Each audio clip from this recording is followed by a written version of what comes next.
We're live.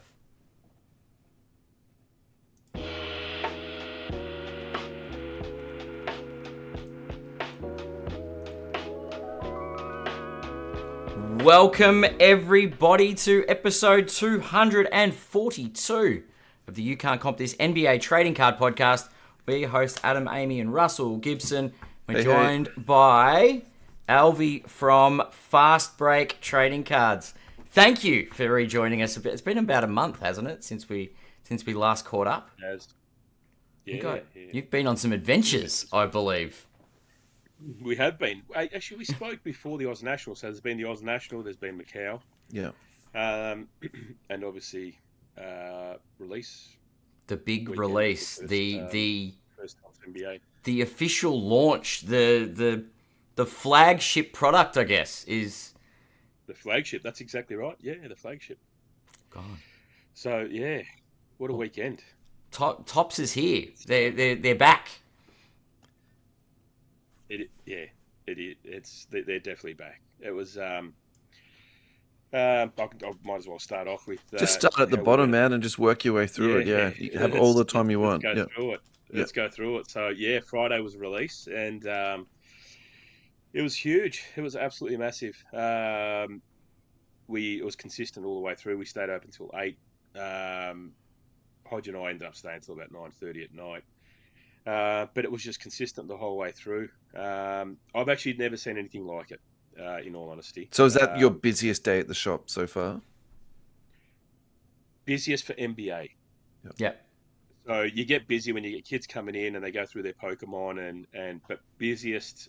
it was busier than our the shop opening. Wow. What about? Okay, so my comparison in my head was you at the hobby day that you held. Was it as busy as that, or more people? No, not as many people in the store, but just consistent the whole way through.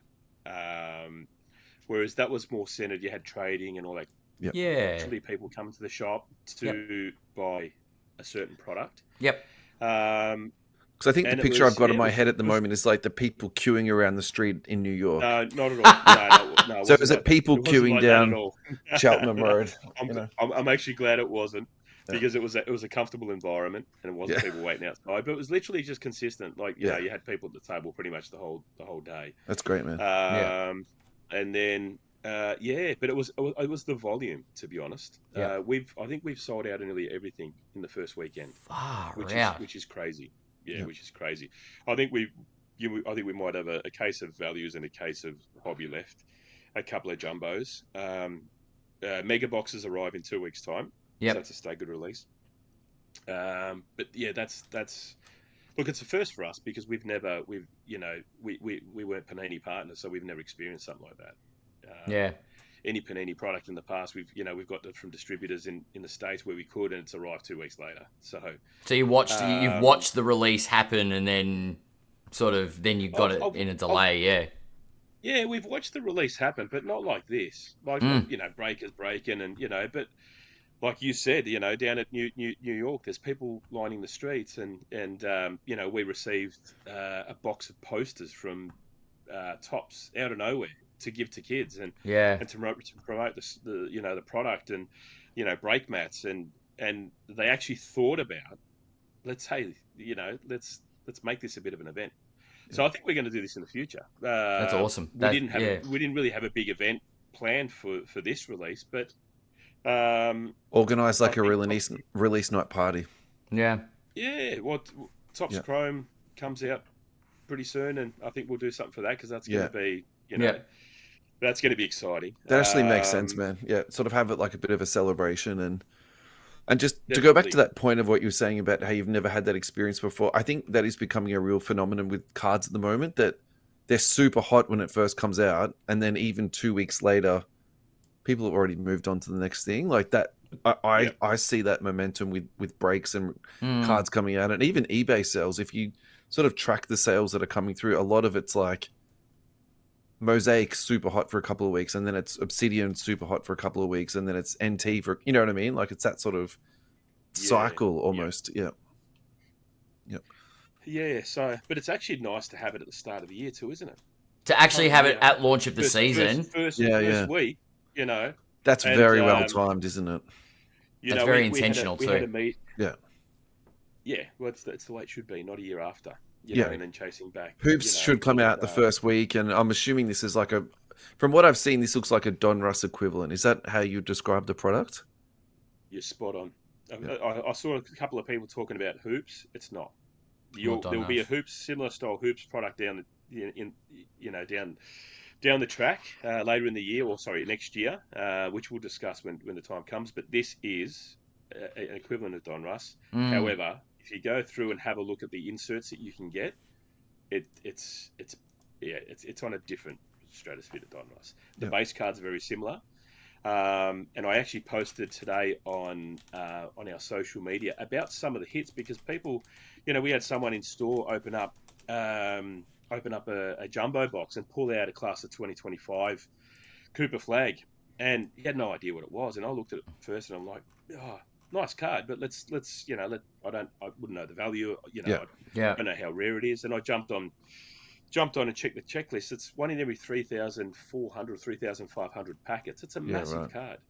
So And is he sold it it, for what's that? 1,600 What's the next that? What's day. that equivalent? What is that equivalent? 3,000 odd packs. How many cases or boxes of? That's like that's better than a case hit.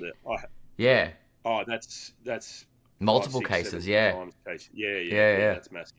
That's crazy. And it's one in every 900 jumbo box or jumbo packets. So it's a massive card.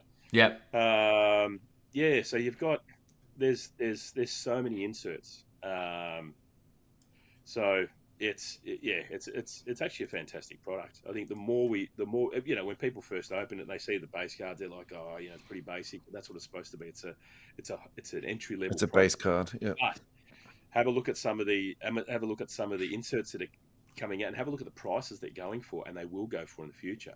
Yeah. Big release. Not to mention the autos. Yeah. You got the rookie photo shoots, which is very similar to the next day autos, which I was a big fan of.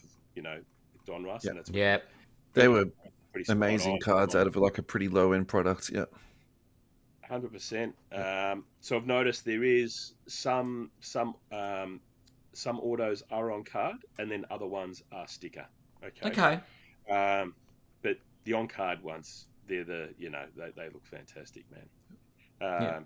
As you'd expect. But yeah, it's a cracking release. It's we were pleasantly surprised by it, and I think the more people that came into the shop, they were quite taken back by it, to be honest. Yep. One question I've got, because obviously last year we had the unlicensed tops release of NBA, and I don't know. Well, I was pretty critical of the designs. I did say wait until the flagship product releases. Let's see what they're capable of with licensing. Obviously, the jerseys are now filled in. We've got sponsors. We can actually see basketball courts. We can see things in the cards. The quality of the artwork, the graphics, much better than the unlicensed release. Photos are fantastic. Yep. If you have a look at some of the early breaks where people are talking about the product, the one thing they do outline is the photos that they're using. Yeah. And they're basing it off the one box that they opened. Of course. But now that we're getting, we see more of the product come out. Now we're looking at the little things, like there's a card that they release is literally the first print, and it's called the first print. It's the base card, and it's a 1 of 1. It's the first card that was made of that base card. That's a 1 of 1. Now you've got to look for you've got to make sure you don't pass it, because it is a base card, but there's a little logo down the bottom. That's awesome. Like, that's completely different. That's something that's an extra chase. There's a gold mirror card, which is it's a variation of the base card. The top symbols in gold and the back's gold foil. Okay. Very easy to miss, but that's a super short print card as well. So there's these little finds that that you don't get with that we're not used to. The guys from baseball are used to it. Of course. But, that was looking for their release schedule, and I see Topps has got a bucket load of baseball releases coming out, and we've only got the Topps at the moment. They have it. They've been very, very cagey on what's being released when it's being released, which, look, I think is a very smart play. The impact that this one's had. 100%, and you'll be pleasantly surprised We've glad. seen it. We've had a meeting, and Nice. it's mate, it's going to blow you guys away. There'll be a lot of content moving forward to talk about Yep. when we're able to talk about it. Yeah, of So course. have you signed like an NDA, or are you just not allowed to talk about it, or can you talk about it? Like, what's the go with this? Because I always feel No, we like you're no, we holding a can't little bit talk. on the chamber, like from us, LV. Yeah, no, we can't talk about it, man. But Yeah. it's more so it's an overview. It's not Yeah. Yeah. specific. But yeah, it's something that obviously it gives us an idea of what's coming up, Yep. and it's exciting. But we have to have an idea of what's going up because we have to plan for certain things. Of you know. course. Of course. They never give you anything specific because things might change and things have to get printed, and as you know, especially in the past with Panini, Yep. things don't always go according to plan. No, definitely not. But yeah, no, it's Well, to start off at the end of October, we've got the start of the NBA season, and to have a licensed basketball product that is part of this season is a great start for Topps. And the vibe has been, definitely. obviously, we said at the beginning that this isn't Topps's like Fanatics. It's not their first rodeo. Topps have been in the industry previously, and for me, when I said they're back, all I could think of was when Michael Jordan came out of retirement. It's like Topps is back, so really Well, excited. they're back for NBA, but Yeah. they've been doing like we've been across the baseball releases. Of course, we've been of course.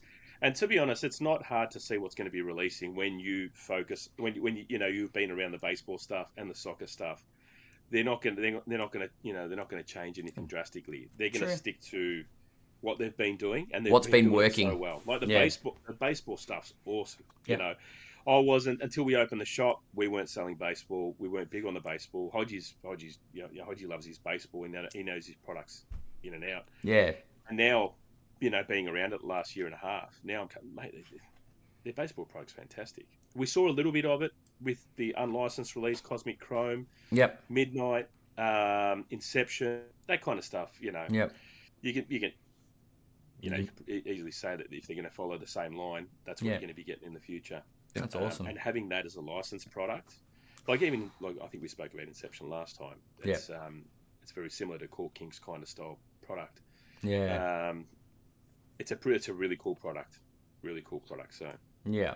No, it's but yeah, ironic that baseball's the one that we're familiar with, given going back to the Jordan parallel, given Michael Jordan retired from basketball, disappeared, and then he came back into basketball after his stint in baseball. Topps really following that line. There you go, man. Yeah, it is. yeah.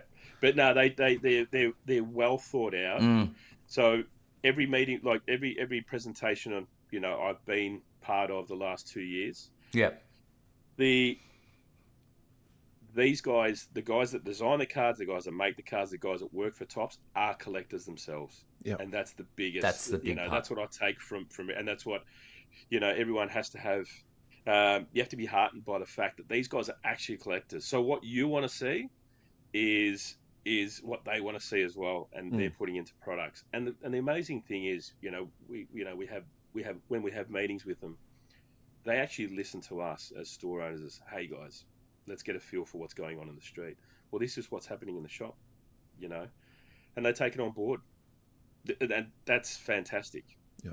That's a direct line of communication between, let's say you two, we're having a discussion. Or consumers in your shop. Yeah. I can actually go back and say, hey guys, Yeah. this is what's happening, boots on the ground. Yeah. They may take it on board, they might not, but the opportunity. But at least communication, the line of communication is open. Definitely, and I wasn't part of Panini, so I don't know if the Panini partners had that. But Well, I know the consumers got a roll of the dice with the redemption program. That's all I'm going to say. Yeah. But like I said, I don't know the answer to that question, but I can't believe that anyone had communication with Panini full stop. Yeah. It'd be limited. Yeah, like I said, I can't discuss that. Of course. Because I was never part of it. But well, like I said, these guys they're just fantastic to talk to, man. Yeah. And they actually, like, even Macau, they were there, and they're we had a chat with them, and they're They want to do more in Australia, which is fantastic. It's fantastic that they're recognising that we're a market to be a part of, which is awesome. So before we move on to Macau, I've just got 2 quick questions for you. How many autographs per box, and did a home court card get pulled in your shop on release weekend? A home court got pulled, not in the shop, but by one of our customers. Yep. Great. Funnily enough, that same customer pulled an acetate to 10. I had no idea there were acetate cards in this product. That's what I mean. Like, things are literally popping up that I had no idea were in it. So there's a lot to learn on the product. I was discussing with Kobe, one of the fellas that takes care of the shop when we're not there. I didn't see a box of hobby. So the hobby boxes are either a relic or an auto. I didn't see any hobby box that didn't have an auto. He said there was one. Okay. Out of cases that was sold.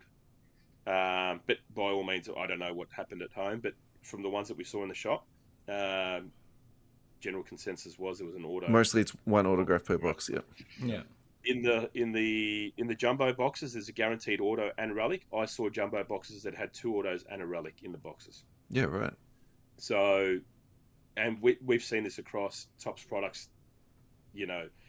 Look, there might be a box. Might not have an auto, and but it's I saw that with NBL. It had no auto or relic. I think it was. That was one box, and then there's other boxes that have got 2 autos. You know what I mean? So most of the time, they over deliver. Interesting. So, but yeah, it was. Each box also has. So the hobby box has also got an extra packet inside with about 4 or 5 cards, which is the 45th anniversary, and then the jumbo boxes have got 2 of those. There's also numbered cards of those in those packets, and also autographs as well. So, I don't know if you guys have seen the All Kings insert cards. It's like a King of Hearts, but the black. Oh yeah, the black border stuff. They look hot. Yeah. They're wicked. We haven't seen any of those pulled out, but they are amazing. And then Hodgie opened up his box. I think it was a Comic Court. I think it was called, and I think they're 1 in 700 packets. It's an insert card, and they look fantastic. They look like net marbles. Okay. Really cool card. Yeah. We looked at it. Hodgie's like, "Oh, what's this?" So no, it's not bad. Let's have a look at see if it's any good. And hey, it's 700 and something packets. So it's right. Yeah, that's definitely got that net marvels feel about it for sure. Yeah. Yeah, definitely. That's crazy. Yeah. So there's some. Yeah, there's some absolute fire in there. Why don't we get your final thoughts on this? We'll go to an ad break, and then we'll come back and we'll talk about Macau. How does that sound? Macau and the National, yeah. So, final thoughts on this, man. What do you got for us? Final thoughts. I'm thoroughly impressed. And I'm not just saying that because I'm a Topps partner. I'm thoroughly impressed with the release, the way they handled it, the timing of it, just everything about it. Like I said to you guys, sending out posters and break mats and really making an effort. But look, you can understand why it's the first time that they've released an NBA product for a very long time. But the fact that we've pretty much almost sold out, and a lot of guys, if you go through a lot of the websites and everything, I think the cards now, the jumbo boxes are almost 500 and something bucks a box. Wow. Aussie or US? We had them US. We still got them at 600. So they've just increased in price because of the demand. Yeah. So it's it's a hot release, and there's a lot in it. So hobby boxes at $350, and you're still I think certain people were I think we're complaining about the price, and to be honest, it's there's a lot in them. So to be honest, I'm pretty impressed. I'm looking forward to, like I said, Topps Chrome should be coming soon. The pricing thing's tricky, man, across the board. Honestly, though, like it's even at $350, I understand how people can complain because, like, $350 is a lot of money. A lot of money, but we're coming off the back end where hobby boxes have been $1,000. I almost feel like $1,000 is almost like an average in some sort of planes. But yeah? hobby boxes of hoops went $1,000. Hobby boxes of Donruss went $1,000. I guess that's the parallel At some we're points drawing. they were. Don in Russ COVID, 1920 was $1,000, yeah, man. true. Yeah. COVID, yep. Yeah. And I try and block that period of my life out when we're all in lockdown and people just bought everything. Yeah.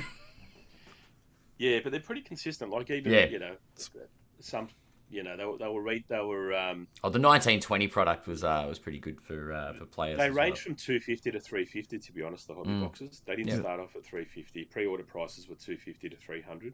Yep. So hopefully it stays around that price, man. That would be lovely. Yeah, for sure, I can't see why not. Look, there's going to be other products that are going to be, Topps Chrome would be interesting to see what the price point of that is. Yep. So but there's you've got hobby, you've got hobby jumbo, you got Breakers Delight, you got values, and you got megas. So you got a large variation of price points and what it's going to be, whether it's going to be one. If it's I just go back to the baseball stuff. True. Some of the hobby boxes are generally one auto, and then you got 3 autos in jumbo. In some products, Breakers Delight 3 autos. Okay. So yeah, we just have to wait and see. So it won't be too far away. All right, let's go to a break, and we'll be right back. This advertisement break is brought to you by Fast Break Trading Cards. Head to fastbreaktradingcards.com for all of your card collecting needs. Also head down to 75 Tulip Street in Cheltenham, Thursday and Friday 12 till 6, Saturday 9 till 5, Sunday 10 till 4. Alvera, I'm going to put this back to you. In 3 dot points, what is the best parts of coming down to Fast Break Trading Cards?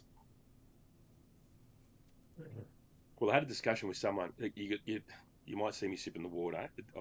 There's been a lot of conversations this week against time. You're a bit hoarse. One conversation I did have with someone yesterday. He comes in, he goes, "Elby, every time I come in, there's just different cards." And I said, "Well, it's when you come into the shop, it's unique because you don't see these cards on eBay. You don't see these cards anywhere else. If we want to sell cards quickly and move them, we send them to Fanatics Collect.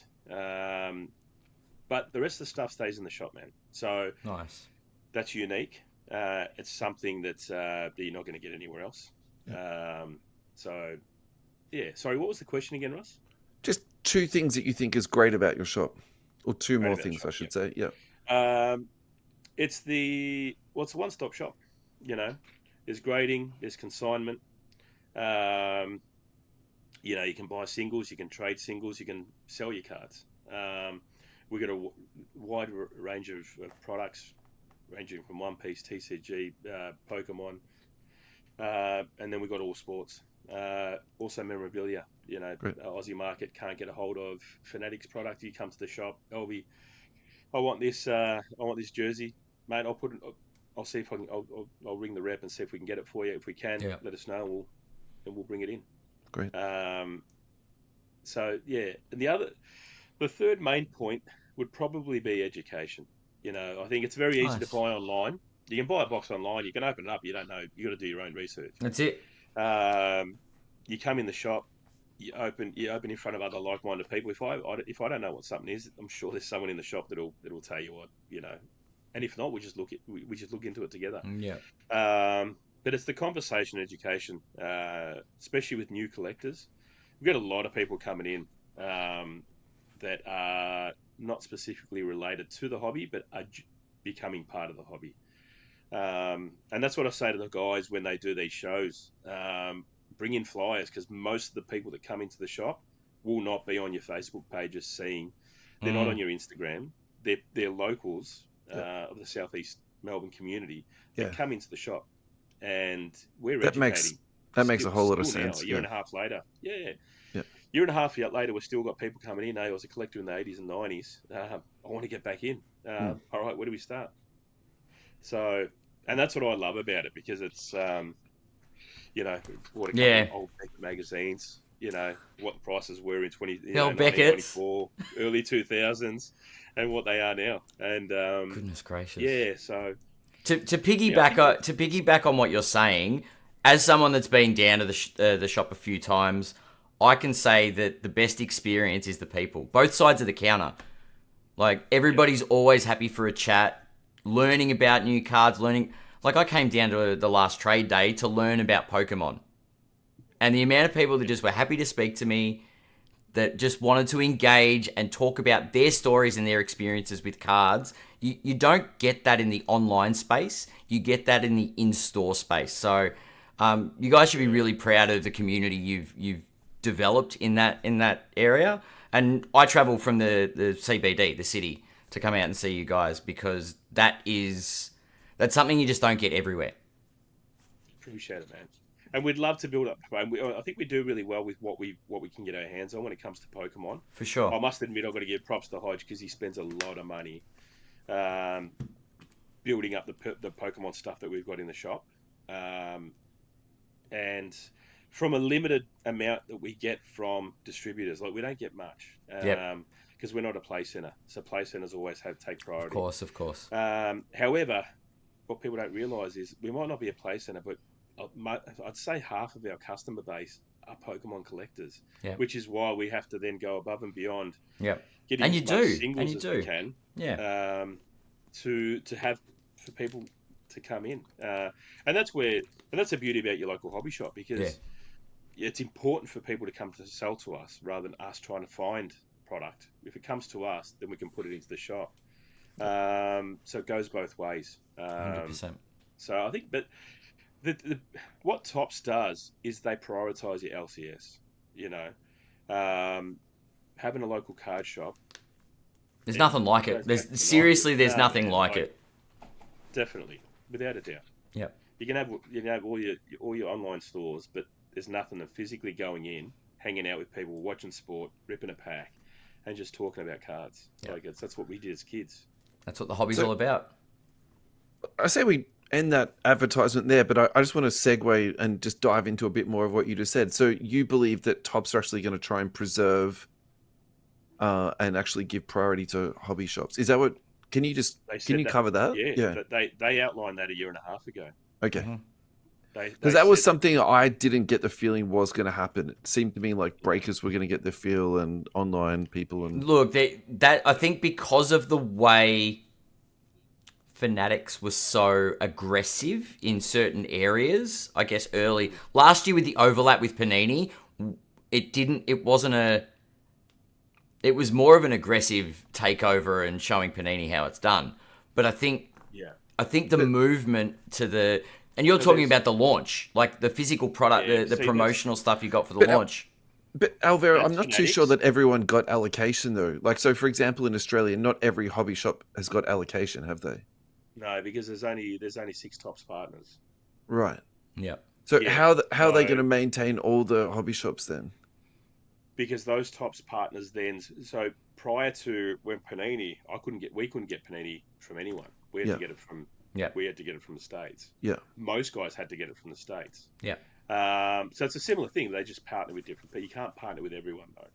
You know what I mean? So we 100%. Make it, we try our best to also provide stock for other hobby shops.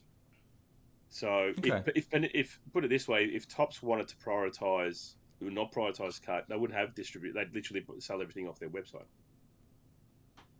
True. So, true. But their thing is you know they're making a big deal about. But even sending the posters to the shop and all the break mats, creating the environment at those local card shops, I think that's I'm actually. Mike, I'm sort of a bit, I'm not too sure of the right word. I feel a bit jumped right now, but at the same time too, I feel really happy. Like, I'm so glad that you believe that and you're telling us that. So yeah, I really hope that, continues on. All right. Macau, talk to us about Macau. How is the vibe at the Macau show compared to the Australian shows? Like, what would you talk to about that?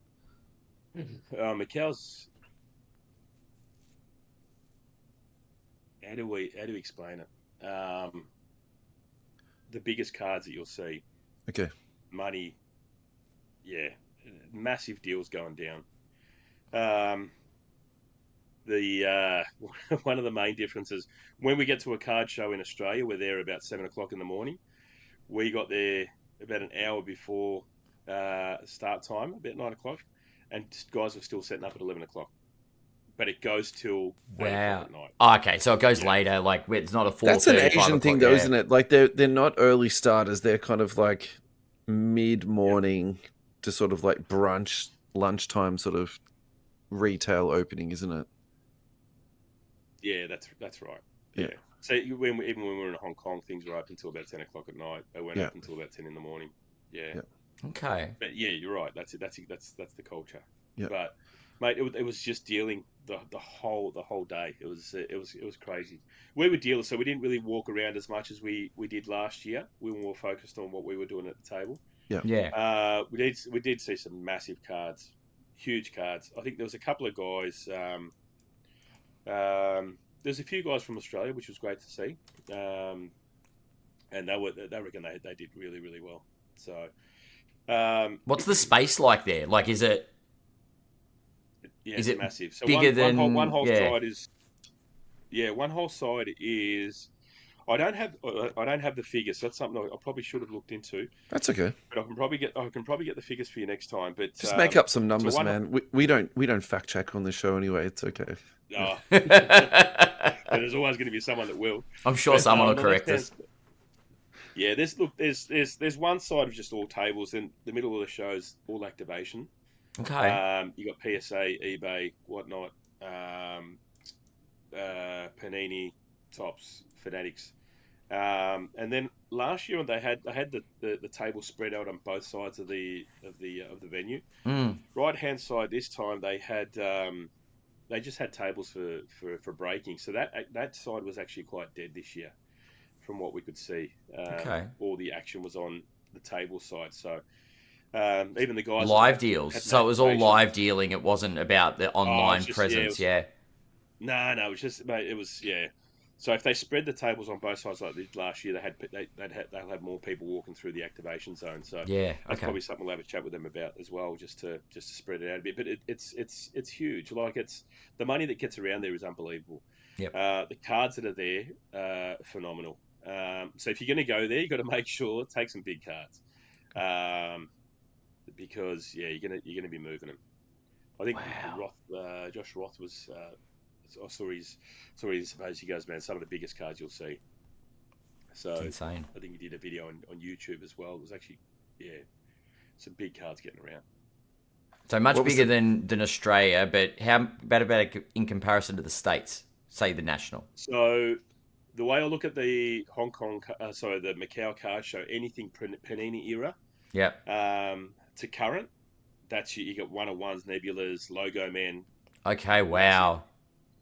When we go to the National, a lot of vintage, a lot of Tom Brady, a lot of Jordan, a lot of Kobe. Okay. Well, there's a lot of Kobe here as well. Don't get me wrong. I was going to say Kobe was the most popular, but like, is Kobe more popular than Jordan in China? Steph Curry was our number one seller. Okay. So we were buying Steph, putting it down, and it was just reselling. So from what we could see at our table, Steph Curry was the one. Crazy. What was the biggest card that you saw for the show? There's a fella called the Logo Man. He's got a shop in Hong Kong.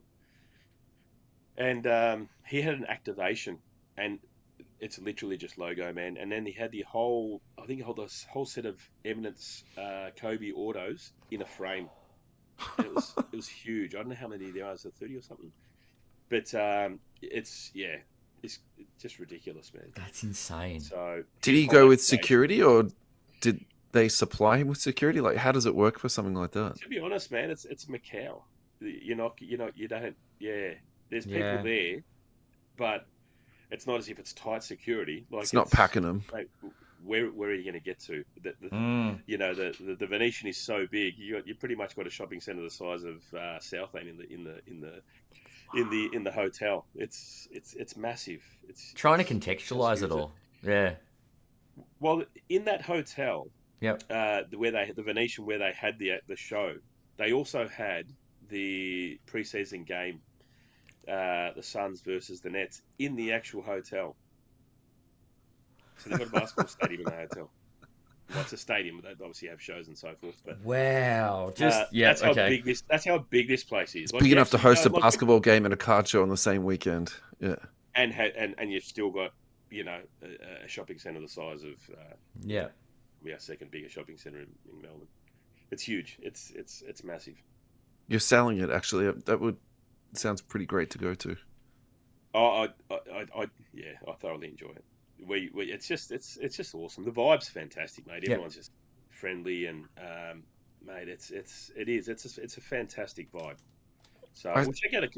Next year's a big year for us when it comes to card shows. I think I think I've mentioned in the past we're going to start taking it. We'll start going a bit more interstate. And then potentially head to Bangkok. We got invited to the Bangkok card show, but that was like the weekend that just passed, so it was too soon. There's also Hodgie might go to the Singapore card show, which is in December. They've also got another one in June, July. So we know the boys that run that as well. So so I think next year we'll venture over a little bit more to the Asia side of it, because mate, they're massive hobby participation. Yeah. In Asia, and hopefully we get them over to Australia as well. Yeah, but they're a big player in the market, and that's huge. We're seeing. I guess we're starting to see a bit of a trend with them showing up at the bigger card shows in some way, shape, or form. But I think that will grow the more it's sort of reciprocated. I guess with Aussies going over and becoming an area for collectibles, for cards. Yeah. Sure. Yeah. I saw a couple of the local boys on Facebook, NCM, that they'd actually gone over there and had their own table. Yeah. If there's any of our listeners that are thinking about venturing over there and getting their own table, what's your advice you would give to them to give them a bit of a step forward? Go and check it out first. Okay.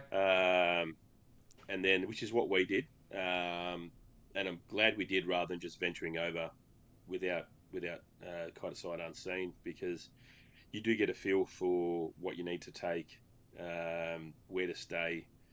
Because in saying that, you got it's so big. So we didn't stay at the Venetian this year. We did last year, but because the price jumped up a little bit because you had the NBA there this year, we stayed at the next hotel. And we were still catching taxis, even though we're at the next hotel. Is that because of the humidity? It's just too hot to walk that far, or? Well, it was still taking me 20 minutes. Actually, it was taking me probably 10 minutes to get out of the show to the cab area. And if I was walking from the cab area to the next hotel, it's about 10-15 minute walk. Like these hotels are massive. Like So you got to know hard to get your head around. Yeah, for sure. Yeah. But once you get your head around, you check it out. It makes it easier. Itineraries makes it locks in a little bit easier. And even getting there, like, because when you get there, last year we caught with a few of the boys that we met, because you can get ferries, but ferries they close it. They finish at a certain time. So if not, because you got to go through 2 immigration customs. Yep. So it's a bit of a process. So we just caught a car from the airport straight to Macau as an hour. It took us to the hotel, but $600. It's not cheap. Whereas the ferry's a lot cheaper. So then you got to figure out, do you do that? Do you allow for the ferry? Do you stay a night and do the ferry the next day? So it was a lot more efficient this year. Last year it was all over the shop, and we ended up getting to the hotel at 2 a.m. because we were just running around everywhere, and there's a lot of muck around. Interesting.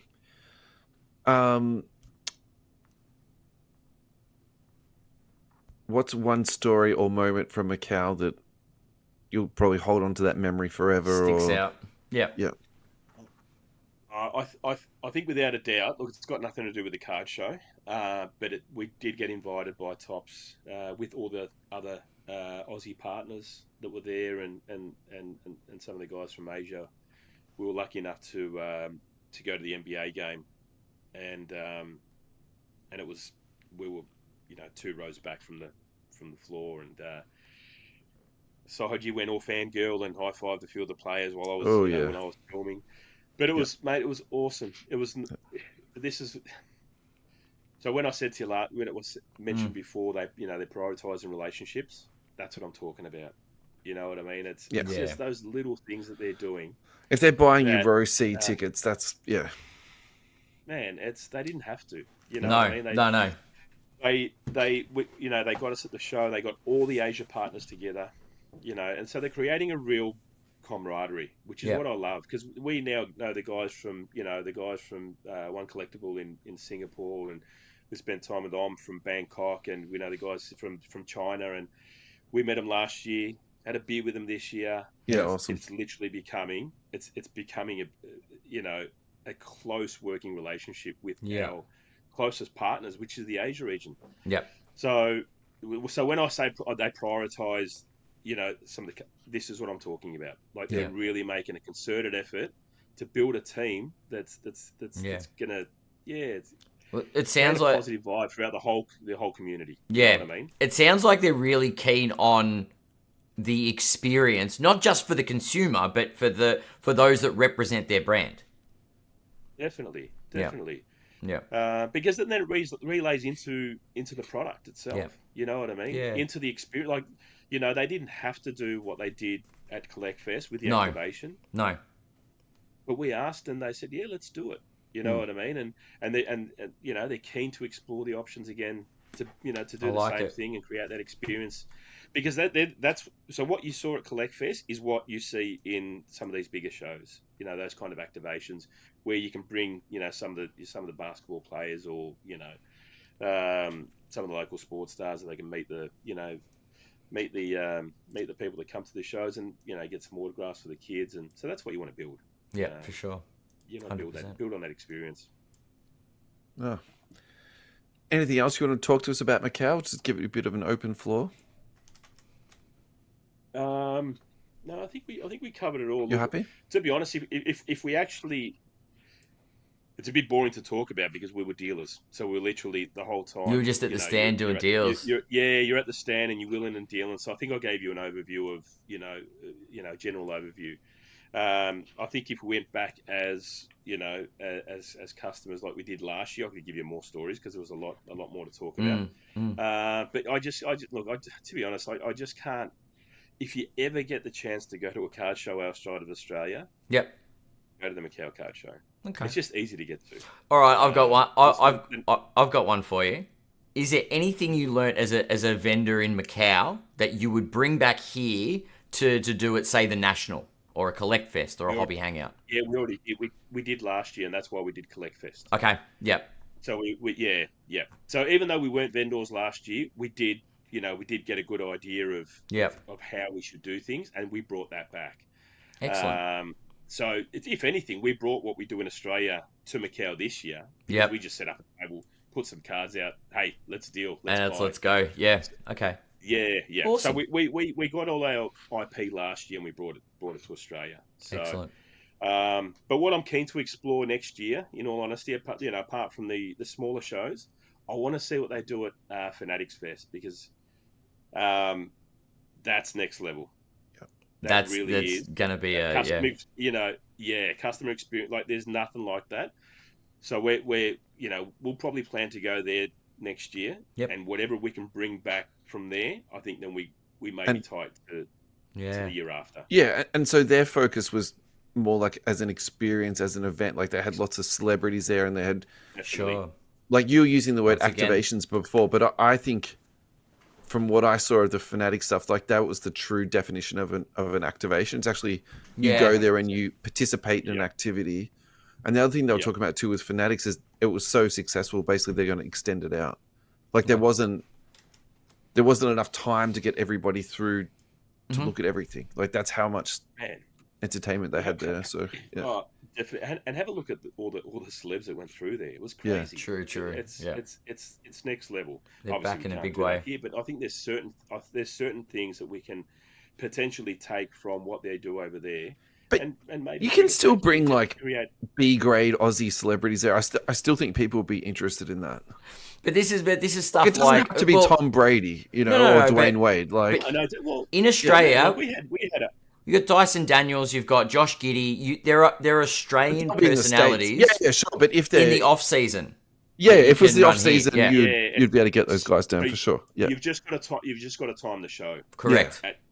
for when they're if you want Josh Giddey and Dyson Daniels, but there's other guys who are currently residing in Australia. But why wouldn't you plan a show for like an August or September and plan for Giddy or someone to be there in the off season and just try and plan it down the track? I mean, if the guy's injured, he's injured. But do you know what I mean? Like, here's an appearance from a local celebrity, and someone with Fanatics' level of swing can influence things like that. So, I mean, that's a consideration for Australia. Never say never. Correct. Let's see how we go. All right, I've called this next session rapid fire to say goodbye. So it's going to be just quick hitting questions. Yeah. True or false, you were seen playing blackjack at 2:00 in the morning In Macau. Completely false. in Macau? Completely false. I'll have a bet on a horse, but I will not sit at a table. My son and Hodgie, 100%. Okay. I had no evidence of that. I was just digging for dirt. What's the wildest card you've ever seen walk into the shop? Hey, I didn't tell you the story. Talking about the wildest card. So on Friday night, we Hodge and I said, mate, like, what a great day. Like, yeah, let's rip a couple. And now You deserve a couple of boxes. Yeah. I don't rip boxes. We had a couple of boxes of Prism Black there. Like, mate, that era's gone. Let's just rip it. All right, let's rip it. We ripped the first one. Prism's dead. Nothing out of it. There was nothing out of it. And I just like, let's go again. He goes, I'm going to go again. I was like, all right, let's do it. Anyway, we're halfway into the box, and I said to Hodge, I picked up the pack, and I've got video footage of this, by the way. I will share it. Picked up the pack, I said, there's a colour blast, mate. I said it twice, opened the pack, moved the cards, saw the white border, slapped the table. Dude, there's a colour blast. He rushes over. We go through it. You wouldn't believe it. It's a LeBron James colour blast. Wow. Yeah. Congrats, guys. We posted it on our social media. So, great. to be honest, that is literally one of the biggest cards that's come through the shop, and it happened Friday night. So I'm glad you asked that question because, that was crazy. I hadn't opened a box for over a year, to be honest. Yeah, right. And apart from blasters, every net once in a while, but so I'm still excited by that. No, That's awesome. You should be. Congrats. That's awesome. Yeah. If you could open one case from any year or set, what would it be?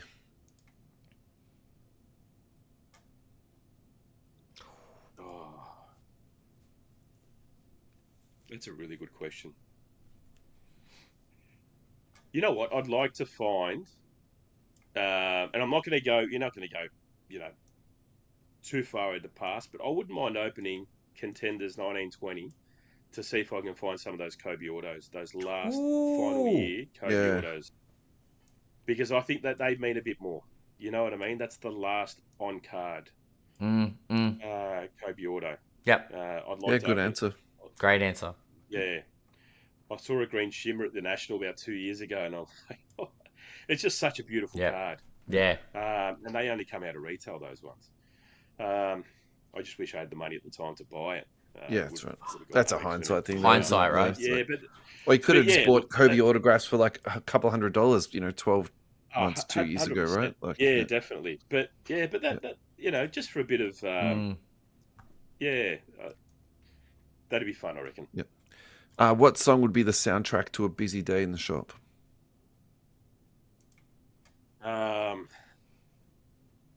What soundtrack? K-pop Demon Hunters is on high rotation in my house at the moment. Well, it's got to be Golden then, because my son would not stop listening to Golden. That's It's just like a plague. I think the Hilltop Hoods, man. I'm just a massive Hilltop Hoods fan. So I think great.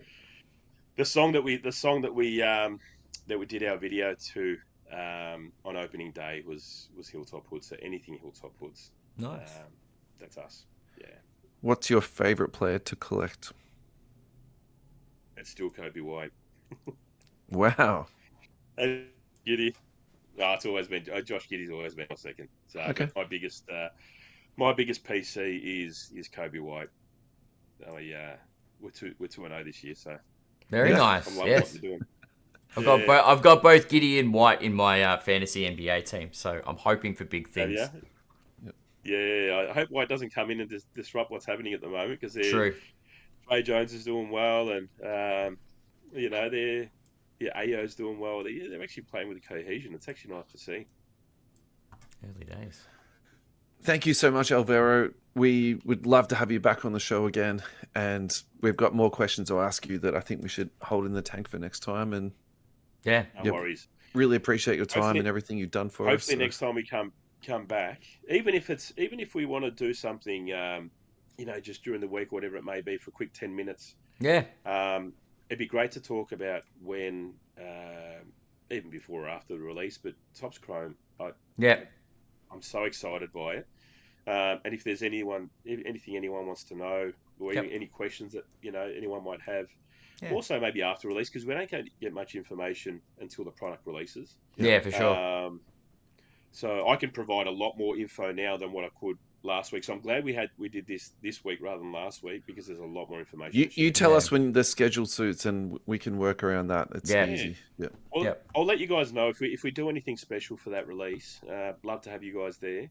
Awesome. That'd be great. Yeah, we're just really excited by it. So we'd love to come to your party. Appreciate all your support, guys. Thanks, man. It's always a pleasure talking to the both of you fellas. Yeah.